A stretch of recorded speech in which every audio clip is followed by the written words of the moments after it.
ભાવનગર શહેરના ચાવડી ગેટ અને તલાવડી વિસ્તારમાં અવારનવાર થતી માથાકૂટથી સ્થાનિકો ત્રાહિમામ પોકારી ગયા છે। હાલમાં શહેરના ચાવડી ગેટ અને તલાવડી વિસ્તારમાં છાશવારે માથાકૂટના બનાવો બને છે અને આવારા તત્વો દ્વારા શાંતિ ડહોળવાનો પ્રયાસ હાથ ધરવામાં આવતો હોવાના આક્ષેપો થઈ રહ્યા છે।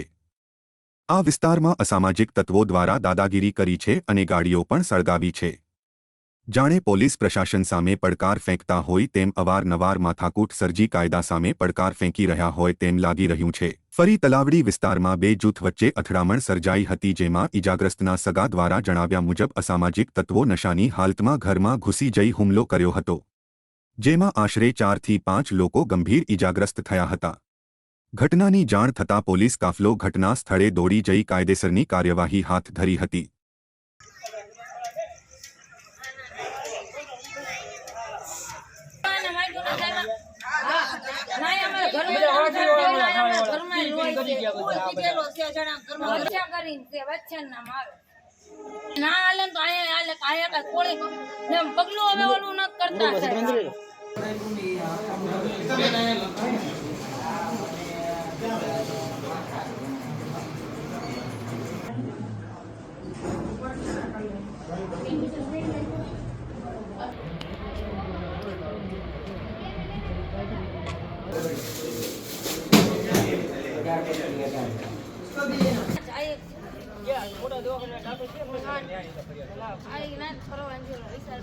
ગીતાબેન વાલજીભાઈ સરવૈયા। શું ઘટના બની છે? ઘટના એ આ લોકો દારૂ પી પીને સામે આવ્યા બધા અને છોકરીઓ હતી ત્યાં ઘરમાં ગળી ગયા, ડેલીમાં